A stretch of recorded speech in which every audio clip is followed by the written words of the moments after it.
அல்லேலூயா. கர்த்தர் நல்லவர். ஆமென். வாசிக்கலாம். இந்த வருடத்துக்கான வாக்குத்தத்தம் இந்த 2026 கர்த்தர் நமக்கு கொடுத்த ஒரு விசுவாசிக்க வேண்டிய ஒரு வார்த்தை, அறிக்கை பண்ண வேண்டிய ஒரு வார்த்தை என்னவென்றால், உபாகமத்தின் புஸ்தகம் 23ஆம் அதிகாரம் அதன் 14வது வசனம். 23ஆம் அதிகாரம் அதன் 14வது வசனம். தேவ பிள்ளைகள் யாவரும் எடுத்துக்கொள்ளுங்கள். பழைய ஏற்பாடு பக்கம் 252, உபாகமத்தின் புஸ்தகம் 23ஆம் அதிகாரம் அதன் 14வது வசனத்தை யாவரும் சேர்ந்து வாசிக்கலாமா? உன் தேவனாகிய கர்த்தர் உன்னை ரட்சிக்கவும் உன் சத்துருக்களை உனக்கு ஒப்பு கொடுக்கவும் உன் பாளையத்திற்குள்ளே உலாவிக் கொண்டிருக்கிறார். ஆகையால் அவர் உன்னிடத்தில் அசுசியான காரியத்தை கண்டு உன்னை விட்டு போகாதபடிக்கு உன் பாளையம் சுத்தமாயிருக்க கடவது. அல்லேலூயா. ஜெபிக்கலாமா? S Jesus. அன்பின் பரலோக பிதாவே, குமாரனாம் இயேசுவின் நாமத்தில் ஜெபிக்கிறோம்ப்பா. ஆசீர்வதிக்கப்பட்டதான இந்த மகிழ்ச்சியான இந்த குளிர்ச்சியான நேரத்திலும் அது வாக்குத்தத்த வார்த்தையை பேச போகிறத நினைத்து நான் ரொம்ப சந்தோஷப்படுறேன். ஆண்டவர், இந்த வார்த்தையை சபைக்கு பிரயோஜனமாக இருக்க கர்த்தர் உதவி செய்யுங்க. வார்த்தை முழுவதும் சபைக்கு பிரயோஜனமாக இருக்க கர்த்தர் உதவி செய்யுங்கப்பா. தேவாவியானவர் எங்கு உண்டோ அங்கே விடுதலை உண்டு என்பது போல இந்த வார்த்தை புறப்படுகிற இடம் முழுவதும் ஒரு விடுதலை உண்டாகட்டும். வார்த்தை புறப்படுகிற இடம் முழுவதும் ஒரு விடுதலை உண்டாகட்டும். எஸ், இந்த 26 எங்களுக்கு ஒரு விடுதலையின் ஆண்டாக, ஒரு சுத்திகரிப்பின் ஆண்டாக, ஒரு சுதந்திரிக்கும் ஆண்டாக, ஜெபத்தால் நாங்கள் பெற்றுக்கொள்கிற ஆண்டாக மாற எங்களை ஒப்பு கொடுக்குறோம்ப்பா. தொடர்ந்து ஆவியான உதவி செய்யுங்க. சபை உம்முடையது, வார்த்தை உம்முடையது, ஜனங்கள் உம்முடையவர்கள், அடியேன் உம்முடையவன். எங்களோடு கர்த்தர் பேசும். அடியேனை சிலுவையில் மறைத்துக் கொள்வீராக. இயேசுவின் நாமத்தில் நல்ல பிதாவே, அல்லேலூயா. ஆமீன். வாசிக்கலாமா? மீண்டும் ஒரு விசையாக உபாகமத்தின் புஸ்தகம் 23ஆம் அதிகாரம் அதன் 14வது வசனத்தை மாத்திரம் நாம் வாசிக்கலாம். உன் தேவனாகிய கர்த்தர் உன்னை ரட்சிக்கவும் உன் சத்துருக்களை உனக்கு ஒப்பு கொடுக்கவும் உன் பாளையத்திற்குள்ளே உலாவிக் கொண்டிருக்கிறார். ஆகையால் அவர் உன்னிடத்தில் அசுசியான காரியத்தை கண்டு உன்னை விட்டு போகாதபடிக்கு உன் பாளையம். அப்ப இங்க கர்த்தர் ஒரு வார்த்தையை நமக்கு வைக்கிறார். மோசே மூலமா இஸ்ரவேல் ஜனங்களுக்கு ஒரு வார்த்தையை கொடுக்கிறார். என்ன வார்த்தைன்னா, உன் தேவனாகிய கர்த்தர். முதலாவது அவர் யாரை முக்கியத்துவப்படுத்துறார் அப்படின்னா, உன்னை இதுவரைக்கும் நடத்தி வந்த உன் தேவனாகிய கர்த்தர், உன்னை எகிப்தின் சேனையிலிருந்து தப்புவித்த உன் தேவனாகிய கர்த்தர், உன்னை செங்கடலுக்கு நீக்கி மீட்ட தேவனாகிய கர்த்தர். இப்படி உன் தேவனாகிய கர்த்தர் உன்னை ரட்சிக்க வேண்டும் என்றால், அதாவது உன்னை ரட்சிக்கும்படி இதுவரைக்கும் நடத்தி வந்தாரு, இப்போ உன்னை ரட்சிக்கும்படி, உன் சத்துருக்களை உன் கரத்தில் ஒப்பு கொடுக்கும்படி உன் பாளையத்திற்குள் உலாவிக் கொண்டிருக்கிறார். அப்ப ஸ்தோத்திரம். மோசே இஸ்ரவேல் ஜனங்களுக்கு சொல்லுகிற ஒரு ஒரு தீர்க்கமான வார்த்தை என்ன அப்படின்னா, நம் தேவனாகிய கர்த்தர் நம்முடைய பாளையத்துக்குள் உலாவுகிற தேவனாய் இருக்கிறார். அல்லேலூயா. அவர் நம்மிடத்தில் உலாவி நமக்கு வேண்டிய நன்மைகளை கொடுக்கிற தேவனாய் இருக்கிறாரு. எனக்கு ரட்சிப்பு வேண்டும் என்றால் ரட்சிப்பை கொடுப்பார், எனக்கு விடுதலை வேண்டும் என்றால் விடுதலையை கொடுப்பார், எனக்கு ஸ்தோத்திரம் நன்மை வேண்டும் என்றால் நன்மை கொடுப்பார், அல்லது என் சத்துருக்களை என் கரத்தில் ஒப்பு கொடுக்க வேண்டும் என்றால் என் சத்துருக்களை என் கரத்தில் ஒப்பு கொடுப்பார். அப்ப தேவன் இந்த ஆண்டு எப்படிப்பட்டவராய் இருக்கிறார்னு ஒரு வார்த்தை ஆழமா போடப்பட்டிருக்கிறது. உலாவிக் கொண்டிருக்கிறார். எங்கே உலாவிக் கொண்டிருக்கிறார்? உன் பாளையத்திற்குள். பாளையம் என்பது இஸ்ரவேல் ஜனங்கள் தங்கும் இடம். இஸ்ரவேல் ஜனங்கள் தங்கும் இடத்த பேரு பாளையம்னு சொல்லுவாங்க. நீ இந்த இடத்துக்கு போனா அங்க பாளையம் போடு, அதான் டென்ட் அடி. தங்குற இடத்துக்கு பேரு பாளையம். அப்ப நாம் தங்குற இடத்துக்கு பேர் என்ன? வீடு. உன் வீட்டுக்குள் உலாவுகிறார். உன் வீட்டுக்குள் உலாவுகிறார். கர்த்தர் என் வீட்டுக்குள் உலாவுகிறபடியினால் என் சத்துருக்களை நான் மேற்கொள்வதற்கு எனக்கு அவர் என்ன பண்ணுவார்? அதிகமா உதவி செய்வார். அல்லேலூயா. சரி, போகட்டும். அப்ப இங்க சொல்லுகிற வார்த்தை என்ன? அவர் உலாவுகிற தேவனாய் இருக்கிறார். நாம் தியானிக்க போகிற வார்த்தை என்னவென்றால், தேவன் உலாவ ஆரம்பித்தா என்ன நடக்கும்? அல்லேலூயா.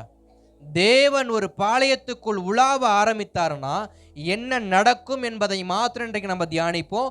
மீதியான வார்த்தைகளை நான் உங்களுக்கு பிறகு நான் என்ன பண்றேன், நான் சொல்றேன். அல்லேலூயா. அப்ப தேவன் ஒரு பாளையத்துல உலாவுகிறார் என்றால் அந்த பாளையம் எப்படிப்பட்டதாய் மாறும் என்று நம்ம பார்க்கணும்னு சொன்னா, சோதர யாத்திராகமத்தின் புஸ்தகத்துல அங்க எகிப்தை குறித்த ஒரு வார்த்தை நமக்கு போடப்பட்டிருக்கும். எகிப்தின் சேனை முழுவதையும் கர்த்தர் என்ன பண்ணாரு? கவிழ்த்து போட்டார் நம்ம பார்க்கிறோம். ஆனா அவங்க ஒரே ஒரு வார்த்தை மட்டும் சொல்லப்பட்டிருக்கும். என்னன்னா, ராம்சேஸ் இருக்கக்கூடியதான இஸ்ரவேல் ஜனங்களுக்கு மோசே ஒரு வார்த்தையை சொல்லுவாரு. நீ ஒரு ஒரு ஆட்டுக்குட்டியை எடுத்து அதன் ரத்தத்தை உன்னுடையதான நிலக்கதவுல பூசணும். அப்பொழுது சங்கார தூதன் சங்கார தூதன் தேவனால் அனுப்பப்பட்ட ஒரு தூதன் உனக்குள் உலாவாமல் உன்னுடையதான ஸ்தோத்திரம் எதிரிக்கு நாட்டுக்குள் என்ன பண்ணுவான்? உன் சத்ருவுக்குள் என்ன பண்ணுவான்? உலாவுவான்னு சொல்லி அங்க ஒரு வார்த்தை போடப்பட்டிருக்கும்.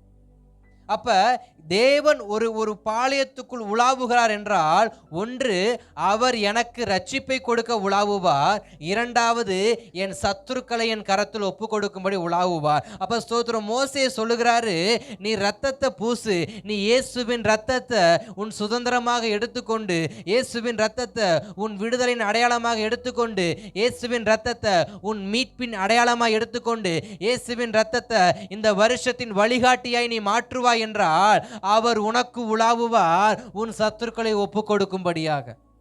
இயேசு என் சத்துருக்களை எனக்கு ஒப்பு கொடுக்கணும்னா, எனக்கு சத்துருவாய் நிற்கிறவங்க எனக்கு சமாதானமா மாறணும், எனக்கு சத்துருவாய் இருக்கிறவங்க என்னை விட்டு தூரமா போகணும், அப்படிப்பட்ட ஒரு எண்ணம் எனக்கு வேணும் அப்படின்னா நான் செய்ய வேண்டியது இயேசுவின் ரத்தத்தை முதலாவது நான் பிரகடனப்படுத்த வேண்டும். நான் இயேசுவின் ரத்தத்தை பிரகடனப்படுத்துவேன் என்று சொன்னால், இயேசு அந்த பரிசுத்த ஆவியானவர் என் சத்ருவின் எல்லைக்குள் உலாவ ஆரம்பிப்பார்.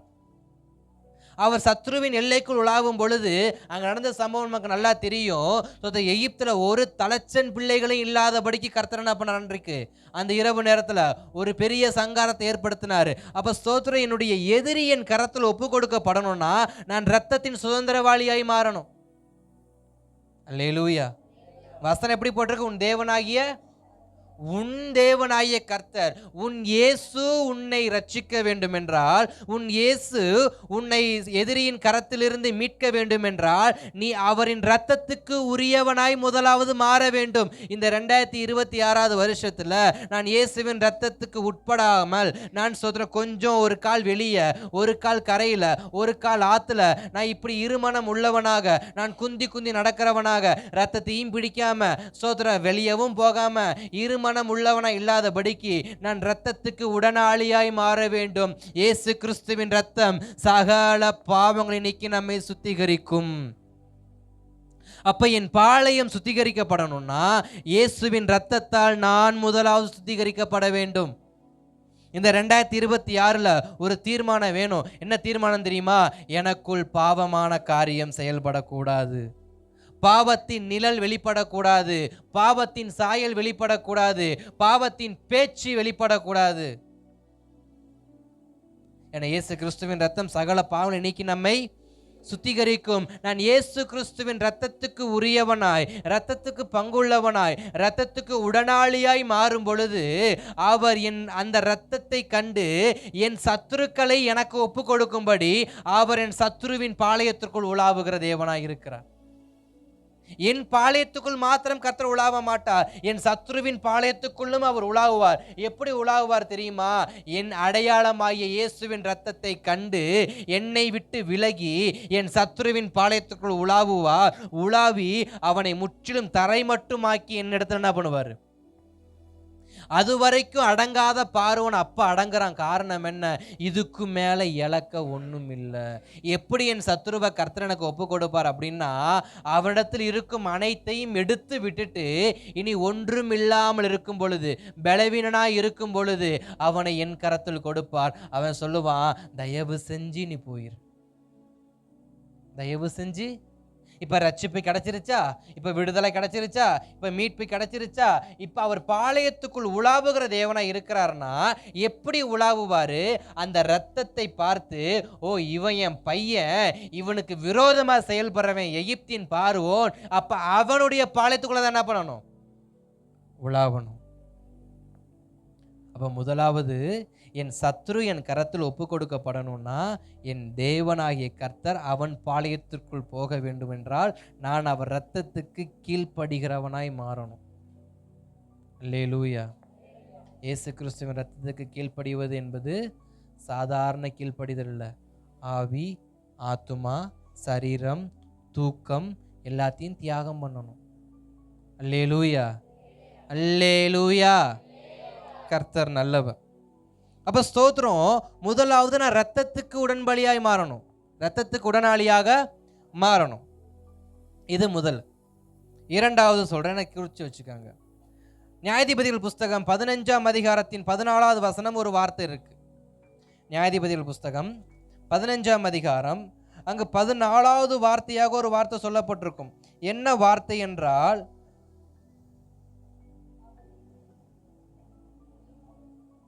வாசிங்க வாசிங்க வாசிங்க. அவன் லேகி வரைக்கும் வந்து சேர்ந்தபோது பெலிஸ்தியர் அவனுக்கு விரோதமாய் ஆரவாரம் பண்ணினார்கள். அப்பொழுது கர்த்தருடைய ஆவியானவர் அவன் மேல் பலமாய் இறங்கினார். இங்கு இன்னொரு வார்த்தை போடப்பட்டிருக்கு. சிம்சோனை குறித்து ஒரு வார்த்தை போடப்பட்டிருக்கு. சிம்சோன் அந்த குறிப்பிட்ட பகுதிக்கு வரும்பொழுது மிகுந்த பலவீனம் உள்ளவனாய் காணப்படுகிறான். அவன் லேகி வரைக்கும் வந்தபோது பெலிஸ்தியர் அவனுக்கு விரோதமாய் ஆரவாரம் பண்ணினார்கள். அப்பொழுது கர்த்தருடைய ஆவியானவர் மேல் பலமாய் இறங்கினார். இப்ப சத்ரு என் கரத்தில் ஒப்பு கொடுக்கப்படுவதற்கு நான் செய்ய வேண்டிய இரண்டாவது காரியம், சத்ரு என்னை எப்ப மேற்கொள்ள வருவான், நான் எப்ப பலவீனமாய் உணரப்படுகிறேனோ அப்பொழுது சத்ரு என்னை மேற்கொள்ளும்படி ஆரவாரம் பண்ணி வருவான். ஏன்னா சிம்சோன் நிலையாய் நிற்கும் வரைக்கும் அவனை முறியடிப்பதற்கு எவனாலையும் முடியாது. ஆனா சிம்சோன் இப்ப பலவீனமாய் உணர்கிறான். இன்னும் சொல்ல போனா அவன் பிரயாணம் பண்ணி வந்து தாகத்தோடு இருக்கிறான். அவன் தாகத்தோடு வரான். அந்த தாகம் அவனை பலவீனமாக்கிருச்சு. ஒருவரை எது பலவீனப்படுத்தும்னா பசி பலவீனப்படுத்தும். இரண்டாவது தாகம். தண்ணீரே இல்லாம ஒருத்தன் ஓடிக்கிட்டே இருந்தா பலவீனமாயிருவான். இப்ப இந்த சிம்சனுடைய நிலைமை எப்படி இருக்குன்னா, தண்ணீரே இல்லாமல் தாகத்தோடு ஓடிக்கிட்டு இருக்கிறான். ஒரு பக்கம் மூச்சு வாங்குது, ஒரு பக்கம் தண்ணீரை தொண்டையை நனைப்பதற்கு தண்ணீர் கிடைக்கல. தண்ணீரை தேடிக்கொண்டே அவன் என்ன பண்றான், சோர்ந்து போய் ஓடி வரான். அவன் சோர்ந்து போயிருக்கான்னு தெரிஞ்சு இப்ப யார் கை வைக்க வரா? சத்துரு கை வைக்க வரான். சத்துரு கை வைக்க வரும்பொழுது ஒரு காரியம் நடக்குது. ஆவியானவர் அவன் மேல் பலமாய் இறங்கினார். நான் பலவீனப்படும் பொழுது என்னை பலப்படுத்துவதற்கு என் தேவனாகிய கர்த்தர் என்னோடு கூட இருக்கிறார். அப்ப சோதர சிம்சோனுக்கு கர்த்தருடைய பலன் எப்படி வருது அப்படின்னா, அவன் பலவீனப்பட்டு கிடக்கும் பொழுது அவனை சத்ரு மிதித்து விடலாம். அதான் கழுகு குறித்து நான் அடிக்கடி சொல்றது, கழுகு எப்ப பலவீனமா மாறும் அப்படின்னா, அது தன்னுடையதான எல்லா அழகையும் இழந்து, அந்த நகத்தை இழந்து, இறகை இழந்து, அது சோதரம் பார்க்கவே பரிதாபமா இருக்கும். சுமார் ஒரு ஒரு ஒரு 2-3 மாதம் சாப்பிடாதது போல அப்படியே ஒடுங்கி போய் நமக்கே ஐயோ பாவம் பரிதாபமா இருக்கிற நிலைமைக்கு அந்த கழுகு போகும். அந்த கழுகு பரிதாபமா இருக்கிறத பார்த்து சில காக்காங்க என்ன பண்ணும், போய் சீண்டி பார்க்கும். சில காக்காங்க என்ன பண்ணும், சீண்டி பார்க்கும். காக்கா சீண்டி பார்க்கறனால கழுகு காக்காவாக முடியாது, காக்கா கழுகு ஆக முடியாது. காக்கா தான், கழுகு கழுகுதான். அப்ப சிம்சோனை பார்க்குறப்ப இவனை போட்டுறலாம், சிம்சோனை கொன்னறலாம், இதுக்கப்புறம் இவன் தொந்தரவே நமக்கு இருக்காதுன்னு சொல்லி இவர்கள் ஆரவாரம் பண்ணி வராங்க. இன்னைக்கு சிம்சோன் செத்துட்டான். அநேக நேரத்தில் சத்துருக்கள் நம்முடைய வாழ்க்கையை பார்த்து நம்ம உடஞ்சி உட்காரும் பொழுது, நம்ம சோதரம் பலவீனப்பட்டு உட்காரும் பொழுது அவ்வளோதான் முடிஞ்சு அப்படின்னு சொல்லுவாங்க.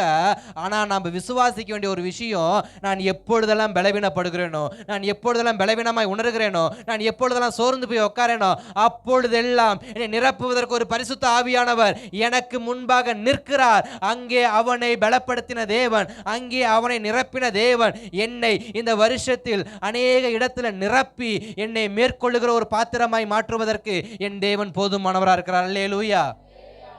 அப்ப ஸ்தோத்திரம். பெலிஸ்தியர்கள் ஆரவாரம் பண்ணி அங்க சிம்சோனுக்கு முன்பாக வராங்க. சிம்சோனுக்கே தெரியாத ஒரு ரகசியம் நடக்குது. என்னன்னா, கர்த்தருடைய ஆவியானவர் அவன் மேல் பலமாய் இறங்கினார். பலமாய் இறங்கி அவர் செய்த காரியம் என்ன தெரியுமா? உடனே அடுத்த வசனத்தை வாசிங்களேன். உடனே அவன் ஒரு கழுதையின் பச்சை தாடை எலும்பை எடுத்து எத்தனை பேரை கொன்று போட்டான்? ஒரு ஸ்தோத்திரம், சூம்பி போன கழுகை கொல்றதுக்கு எத்தனை காக்கா வருது? 1000 காக்கா வருது. ஒரு சூம்பி போன கழுகு கொல்றதுக்கு எத்தனை காக்கா வருது? ஆனா அந்த கழுகு எந்த நிலைமையில இருக்கு? அதுவே சூம்பி போன நிலைமையில தான் இருக்கு. அதுக்கு ரெக்கையை காணோம், அழகை காணோம், நகத்தை காணோம், ஒண்ணுமே இல்லை. திருப்பி தாக்குறதுக்கு அந்த கழுகுக்கு கையில நகம் கிடையாது, கொத்துறதுக்கு அழகு கிடையாது, பறக்கிறதுக்கு ரெக்கை கிடையாது. இப்போ அந்த கழுகு எப்படிப்பட்ட நிலைமையில இருக்கு? பரிதாபம். சிம்சனுடைய நிலைமை பரிதாபம். அப்படிப்பட்ட நிலைமையில அவனை எதிர்க்க எத்தனை பேர் வராங்க? அல்லேலூயா. ஏதாவது புரியுதா? புரிய வருதா? நான் எவ்வளவு பலவீனமாய் கடந்தாலும் என் பக்கத்தில் 1000 என் வலது பக்கத்தில் 10000 வந்தாலும் அதை மேற்கொள்ளும்படி என் தேவனாகிய கர்த்தர் எனக்கு விரோதமாக என் சத்துருக்களை எனக்கு முன்னாடி ஒப்பு கொடுப்பாரே தவிர என்னை அவங்க என்ன பண்ண மாட்டாரு, ஒப்பு கொடுக்க மாட்டாரு. இவன் இவ்வளவு பலவீனமாய் இருந்தும் 1000 பேர் புறப்பட்டு வராங்க. 1000 பேரையும் முறியடிக்கும்படி தேவன் ஒரு பலத்தை கொடுக்கிறாரு. ஒரு எலும்பை எடுத்தான், 1000 பேரை இழுத்து எரிஞ்சான். அதற்கப்புறமா தேவனே சொல்லி கீழே அடிக்கும் பொழுது ஒரு தண்ணீரை கொடுத்து அவன் தாகத்தை கர்த்தர் என்ன பண்றாரு? தீர்க்கிறாரு. என்னுடைய தாகம் எப்ப தெரியுமா தீர்க்கப்படும்? என் சத்துருவை நான் முறியடிக்க என்னை ஒப்பு கொடுக்கும் பொழுது. அல்லேலூயா. என் தாகம் எப்ப தெரியுமா தீர்க்கப்படும்? என் சத்துருக்களை நான் முறியடிக்கிறேன் ஆண்டவரேன்னு என்னை விட்டு கொடுக்கிறேன். பார்த்தீங்களா?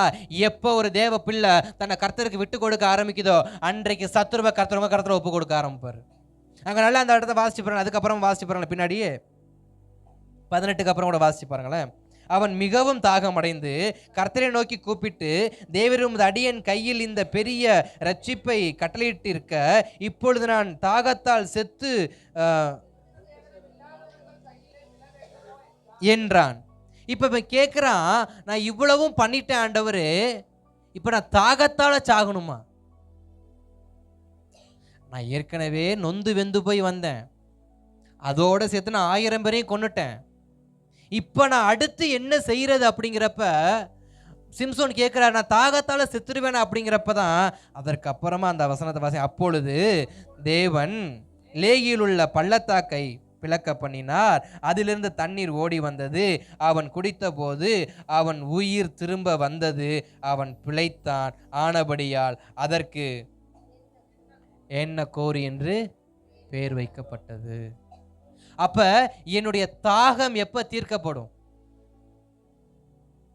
உன் சத்துருக்களை ஒப்பு கொடுப்பேன், உன்னுடைய பாளையத்துக்குள்ள நான் உலாவி கொண்டிருக்கிறேன், உன்னை ரட்சிப்பேன்னு சொல்லி எனக்கு ஒரு பெரிய தாகத்தை நிறைவேற்றும்படியான தண்ணீர் அங்கே வைக்கப்பட்டிருக்கு. என் தாகம் நிறைவேறும்படியான தண்ணீர் என்கிற வாக்குத்தத்தம் வைக்கப்பட்டிருக்கு.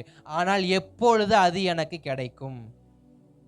அந்த தண்ணீர் எப்பொழுது எனக்கு கிடைக்கும்? அந்த வாக்குத்தத்தம் எப்பொழுது எனக்கு கிடைக்கும் அப்படின்னா, எப்பொழுது என் சத்ருவை அழிக்க என்னையே நான் ஒப்பு கொடுக்கிறேனோ.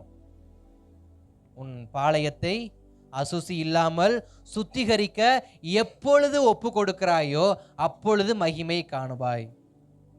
புரியுதா? அதாவது எப்போ என்னுடையதான பாளையத்தை சுத்திகரிக்க நான் ஆரம்பிக்கிறேனோ, எப்போ என் சத்துருவை நான் ஒப்பு கொடுக்கிறேனோ, எப்போ என் சத்துருவை மேற்கொள்வதற்கு என்னை நான் விட்டு கொடுக்கிறேனோ, எப்போ என் பாவ பழக்க வழக்கத்தை ஓகே டன் எனக்கு வேண்டாம் நான் தூக்கி எறிகிறேன்னு என்னை ஒப்பு கொடுக்கிறேனோ, அதற்கு அப்புறமா தான் என் தாகம் தீர்க்கப்படும். என் தாகம் தீர்க்கப்படும். எத்தனை பேரை கொல்லணும்? எத்தனை சத்துருவை மேற்கொள்ளணும்? 1000 சத்துருவை மேற்கொண்டாதான் என் தாகம் தீர்க்கப்படும். அப்போ இந்த 2026 கர்த்தருடைய வாக்கு தத்தங்கள், நான் உயர பறக்கணும் அப்படின்னாக்க, நான் ஸ்தோத்திரம் கழுக போல நான் பலன் அடையணும் அப்படின்னாக்க, நான் ஸ்தோத்திரம் நான் பழி கொடுக்க வேண்டிய ஆட்கள் எத்தனை பேர் இருக்கிறாங்க? ஆனால் நான் எப்படி இருக்கிறேன்? பலவீனத்தோடு இருக்கிறேன். என் பலவீனத்தோடு இருக்கும் பொழுதும் என்னைய ஸ்தோத்திரம் சீண்டும்படி 1000 பேர் வந்தாலும் நான் ஸ்தோத்திரம் கழுகு தான், காக்கா கழுகாக முடியாது, கழுகு காக்காவாக முடியாது. அப்போ கழுகா இருக்கிற சிம்சோனு ஸ்தோத்திரம் ஒரு பலனை பெற்றுக்கொண்டு அவனுடைய கையில் நகங்கள் முளைக்கப்படலை, அவனுடைய அழகு முளைக்கப்படலை, அவனுடைய இறகுகள் முளைக்கப்படலை. இருக்கிற பலத்தோட போன அனுப்புகிறது. இதுதான் கர்த்தருடைய வார்த்தை. இருக்கிற பலத்தோடு போ. நீ சோம்பின கழுகா இருந்தாலும் பரவாயில்ல, நாளைக்கு செத்து போகக்கூடியதான ஒரு விஷயமா இருந்தாலும் பரவாயில்ல, இருக்கிற பலத்தோட போ. சிம்சோன் இருக்கிற பலத்தோடு எழுந்து தனக்கு முன்பாக வந்து 1000 பெலிஸ்தியரை வச்சர்லான்னு சொல்லி அவர் எழும்புறாரு. கர்த்தர் ஒரு பலத்தை கொடுத்தாரு. கழுதையின் பச்சைத்தாடை எலும்பை எடுத்து எரிஞ்சாரு. 1000 பெருங்காலி. அப்ப என் சத்ருவை என் கரத்துல ஒப்பு கொடுக்கணும்னா என்னைய நான் ஒப்பு கொடுக்கணும். என் தாகம் தீர்க்கப்படணும்னா என் சத்ருவை முறியடிக்க நான் முன்னாடி போகணும், மொத்தமாக அழிக்கணும். முறியடிக்க முன்னாடி போகிறது விஷயம் இல்லை, அழித்து விட வேண்டும். 1000 பேரையும் கொன்றதற்கு அப்புறமாக அங்கு ஒரு பிளவு ஏற்பட்டது, தண்ணீர் வந்தது, அவன் தாகம் தீர்ந்தது. என்னுடைய சத்துருவை நான் முழுவதுமாய் துடைத்து எரிந்து விட்டால், என் பாவத்தை துடைத்து எரிந்து விட்டால், தேவன் விரும்பாத காரியத்தை துடைத்து எரிந்து விட்டால் எனக்கு ஒரு பிளவு பிறக்கும், அங்கே ஒரு தண்ணீர் வரும், அதை நான் குடிப்பேன், என் தாகம் அடக்கப்படும், எனக்கு ரட்சிப்பு உண்டாகும். கர்த்தரின் பாளையத்தில் உலாவி கொண்டிருக்கிறார். அங்க சிம்சோன் இருந்த பள்ளத்தாக்களை கர்த்தர் உலாவி கொண்டிருந்தபடினால தாங்க அங்க ஒரு பிளவு ஏற்பட்டு தண்ணீர் வருது. சும்மா தண்ணி வருமா? சும்மா நீரோட்டம் இருந்தா தண்ணி வரணும். ஆனா இதுவரைக்கும் பிளக்கப்படாத நீரூற்று இப்ப மட்டும் எப்படி பிளக்கப்பட்டுச்சு? உடனே தேவன் உலாவும் பொழுது பல நாள் பிளக்கப்படாத நீரூற்றும் பிளக்கும், தண்ணீர் வெளியில வரும், தாகம் தீர்க்கப்படும். இது யாருக்கான வார்த்தைன்னு தெரியல. உங்க வாழ்க்கையில ஒரு பிளவு வரும், ஒரு தண்ணீர் வெளியில வரும், அதை நீங்க குடிப்பீங்க, உங்க தாகம் தீர்க்கப்படும். நிச்சயமாக 1000 பேரையாவது முறியடிக்கிற பலத்தை கர்த்தர் வைத்து உங்களை ஆசீர்வதிக்க அவர் போதுமானவரா இருக்கிறார். அல்லேலூயா. அப்ப இரண்டாவது, எப்படி என் சத்ருவை நான் முறியடிக்க என்னைய முதலாவது விட்டு கொடுக்கணும். என் தாகம் தீர்க்கப்பட, எனக்கு ஒரு பிளவு பிளக்க, எனக்கு ஒரு நீரூற்று வருவதற்கு என் சத்ரு அனைவரையும் நான் முறியடிக்கணும். என் பாளையத்தை நான் சுத்தமாக வைத்து கொள்ள வேண்டும். இது இரண்டாவது. மூன்றாவது ஒரு வார்த்தையை வாசிக்கலாம். அதே ஸ்தோத்திரம் நியாயாதிபதிகள் புஸ்தகத்தில் 7ஆம் அதிகாரத்துக்கு போயிருங்க. 7ஆம் அதிகாரத்துக்கு போறப்ப அங்க 20வது வசனத்தை வாசிக்கலாமா? 3 படைகளின் எக்காலங்களை ஊதி பானைகளை உடைத்து இடது கைகளிலும் பிடித்துக்கொண்டு சத்தமிட்டு பாளையத்தை சுற்றிலும் அவரவர் தங்கள் நிலையிலே நின்றார்கள். அப்பொழுது பாளையத்தில் இருந்தவர்கள் எல்லோரும் 300 பேரும் எக்காலங்களை ஊதுகையில் கர்த்தர் பாளையமெங்கும் ஒருவர் பட்டயத்தை ஒருவருக்கு விரோதமாய் ஓங்க பண்ணினார். போதும். இங்க நிக்கிறது யாரு? மீதியானியர் என்னும் ஒரு கூட்டம். இந்த மீதியானியர் என்னும் கூட்டத்தை கிதியோன் எப்படி முறியடிக்கிறார் என்றால், அங்கு வேதம் அழகா போடப்பட்டிருக்கிறது. அங்கு எக்காலங்களை பிடித்து கொண்டு எப்படி ஸ்தோத்திரம் இடது கையில் ஊதும் எக்காலத்தையும் தங்கள் வலது கையில் இடது கையில தீவெட்டியையும் வலது கையில எக்காலத்தையும் பிடித்து கொண்டு அவங்க ஓடிக்கொண்டு இருக்கிறாங்க. ஓடிக்கொண்டு இருக்கும் பொழுது அங்க ஒரு வார்த்தை போடப்பட்டிருக்கிறது. அவர்கள் பானையை உடைத்து எக்காலங்களை ஊதும் பொழுது அங்க வசனம் எப்படி போட்டிருக்கு? ஒருவர் பட்டயத்தை ஒருவருக்கு விரோதமாய் ஓங்க பண்ணினார். சும்மா இருக்கிறப்ப ஒருவருக்கு ஒருவர் சண்டை வருமா? வராது. ஒரே இராணுவத்துக்குள் இருக்கிறவங்க, ஒரே பயிற்சி எடுத்தவங்க, ஒரே இடத்துல உணவு சாப்பிட்றவங்க எப்படி ஒருவருக்கு விரோதமா ஒருவர் எழும்புவார்கள்? சாத்தியம் இல்லை. ஆனா இங்க கர்த்தருடைய வாக்கின்படி செயல்படுகிறவனுக்கு, யார் ஒருவர் கர்த்தருடைய வார்த்தையின்படி செயல்படுறாங்களோ, வலது கையில தீவட்டினா வலது கையில தான் தீவட்டி, இடது கையில எக்காலம்னா இடது கையில தான் எக்காலம் இருக்கணும். தேவ வார்த்தைய என் வாழ்க்கையில மாத்த கூடாது. வலது கையில இருக்கிறது இடது கையில இருந்தானே, இடது கையில இருக்கிறது வலது கையில இருந்தானேங்கிறத படி கிடையாது. ஏன்னா ஸ்தோத்திரம், அங்க கன்னிகைகள் இருந்தபோது அங்க 10 பேர் என்ன பண்ணாங்க? எக்காலத்தை தங்களுடைய தீவட்டிகளை எடுத்துட்டு போனாங்க. அங்க இருக்கிற 5 பேர் என்ன பண்ணல? தீவட்டிக்கு எண்ணெய எடுத்துட்டு போல. காரணம் என்ன? பார்த்துக்கலாம்.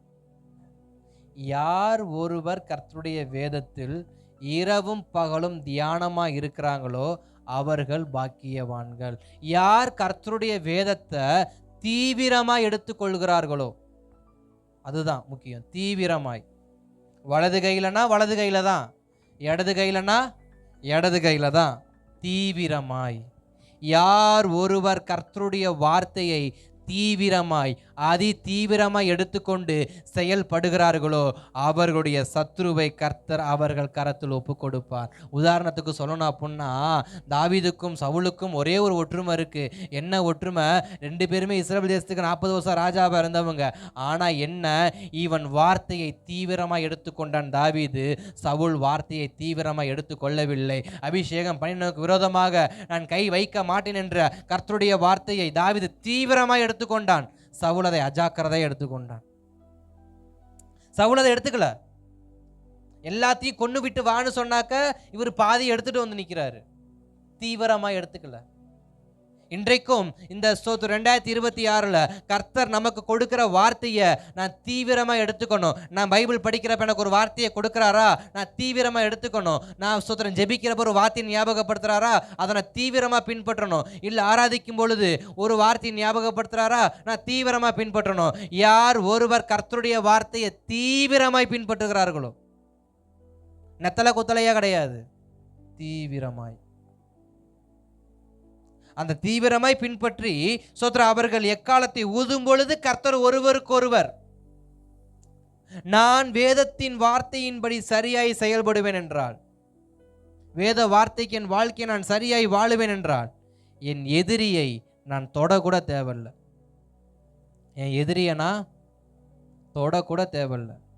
மத்தேயுவின் சுவிசேஷம் 4ஆம் அதிகாரத்தில் இயேசுநாதர் சத்ருவால் பிசாசினால் சோதிக்கப்பட்டு மலைக்கு கொண்டு போகப்பட்டப்ப அவர் அங்கே அவனை பார்த்து, இயேசுவின் நாமத்தில் பிதாவின் நாமத்தில் இயேசுவாவின் நாமத்தில் போ அப்படின்னாரா, இல்லை எழுதப்பட்டிருக்கிறதே என்று சொல்லி சொன்னாரா? எப்படி எழுதப்பட்டிருக்கிறதே. அங்க வந்து ஸ்தோத்திரம், தேவனே என் தேவனே என் தேவனே ஜெபம் பண்ண கிடையாது, எழுதப்பட்டிருக்கிறதே. அப்ப இயேசு கிறிஸ்து பிதாவின் வார்த்தையில் தீவிரம் உள்ளவராய் இருந்தார். அப்ப யார் கர்த்தருடைய வார்த்தைய அஜாக்கிரதையா அல்ல, ஜாக்கிரதையோடு. அப்ப என் வாழ்க்கை கர்த்தருடைய வார்த்தைய ஜாக்கிரதையாய் பற்றி கொள்ள தீவிரப்படணும். அப்ப கிதியோன் ஒவ்வொரு வார்த்தையும் தீவிரமா கேட்கிறாரு. டேய் அவன் அனுப்பு. எப்படி அனுப்ப சொல்றாரு? பயந்தவனை ஃபர்ஸ்ட் அனுப்புன்றாரு. 2வது தண்ணி குடிக்க கூட்டு போறாரு.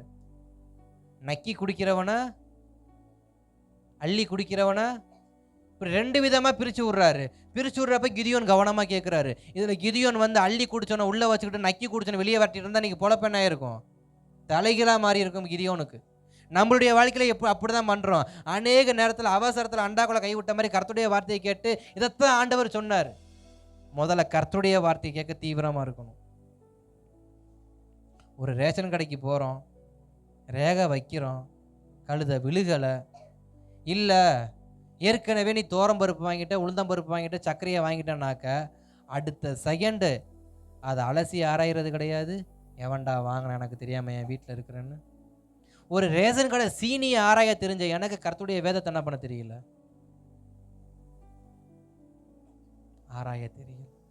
ஒரு வேலையை தீவிரமா ஆராய்ஞ்சு கேட்க தெரிஞ்ச எனக்கு கர்த்தருடைய வார்த்தையை தீவிரமா ஆராய்ஞ்சு கேட்க தெரியல.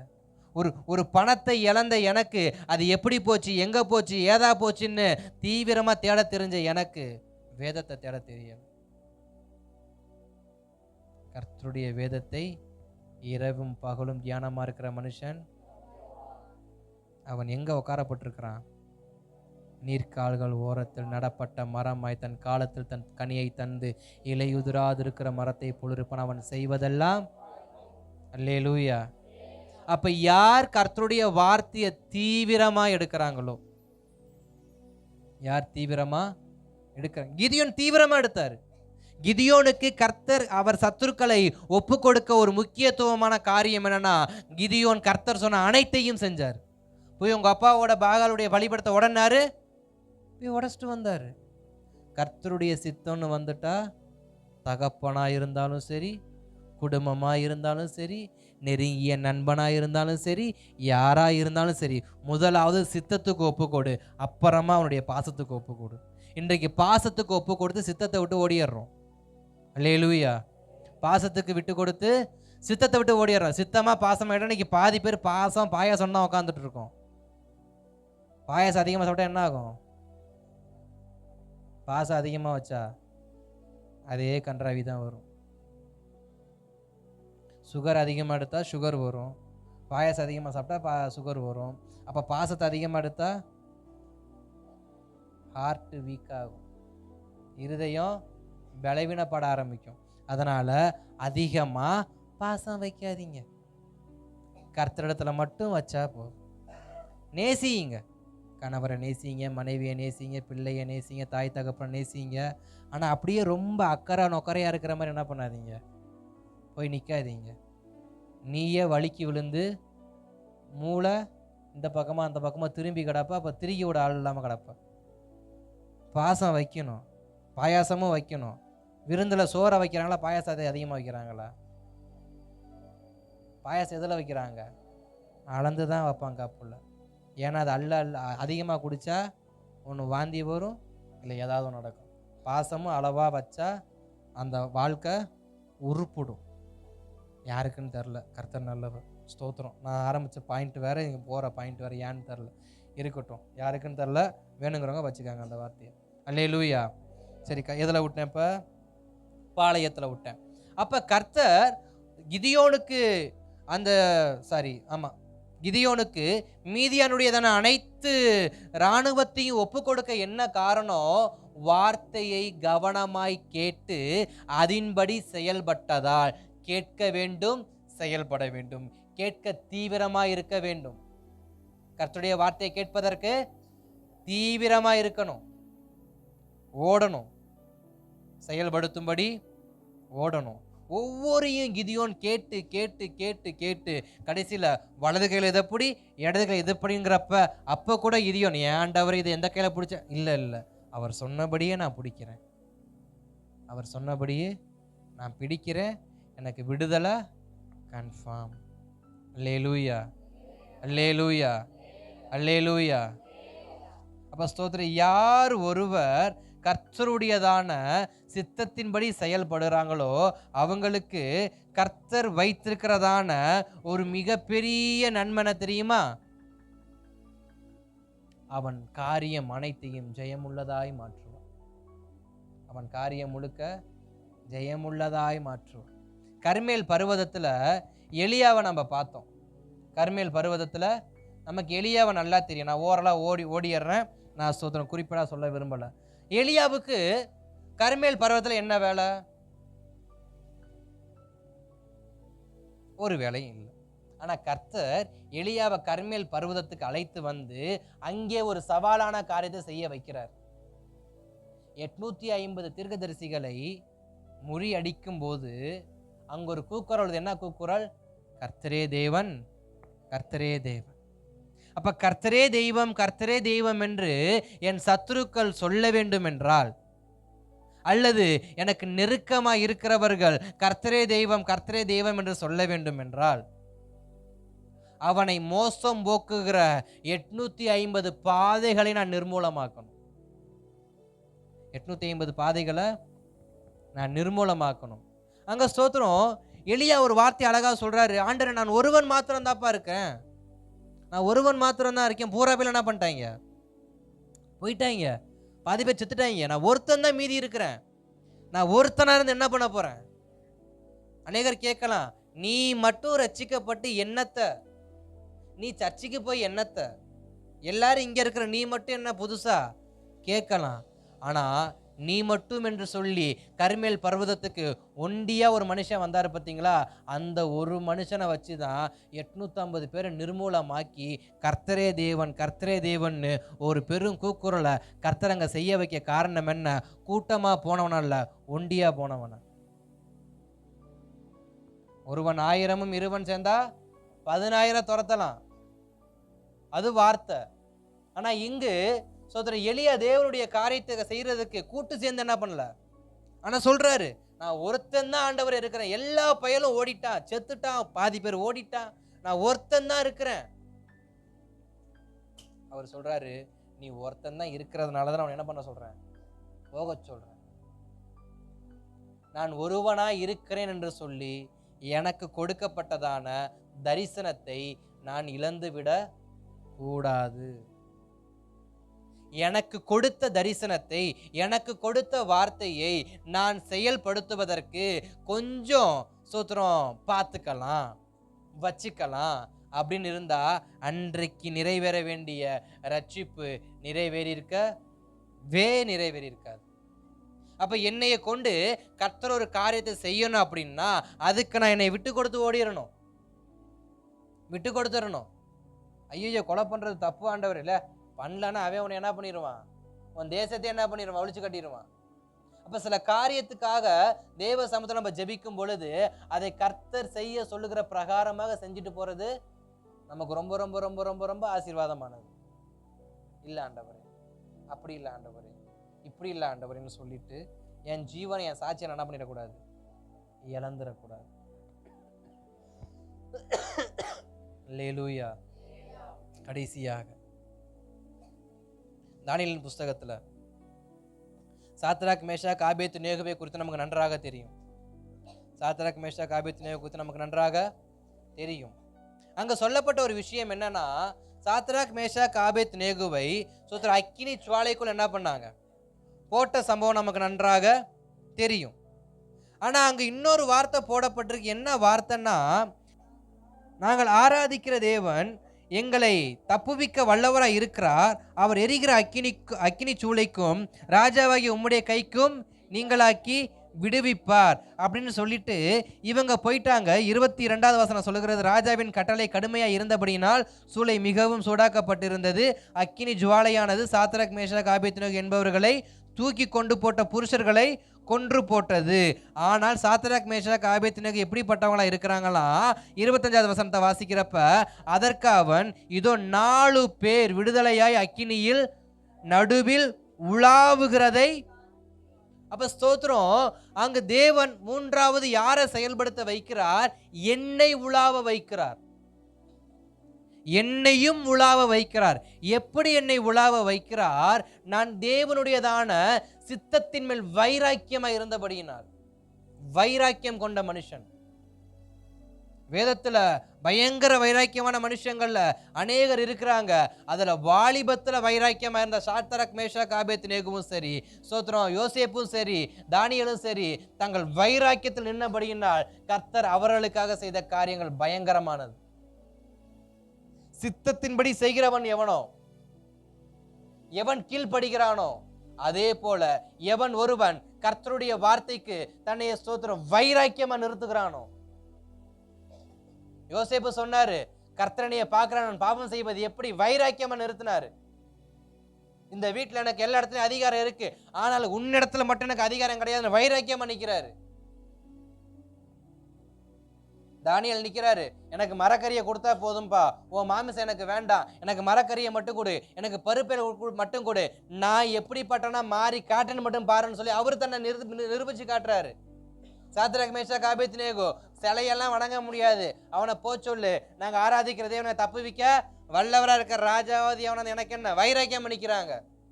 யார் ஒருவர் கர்த்தருடைய காரியத்துல வைராக்கியமா நிற்கிறாங்களோ, வைராக்கியமாய் நிற்கிறவர்களுக்கு கர்த்தர் அவர்களோடு உலாவி அக்கினி சுவாலைக்குள்ளும் உலாவுகிற தேவனாக அவர் இருக்கிறார்.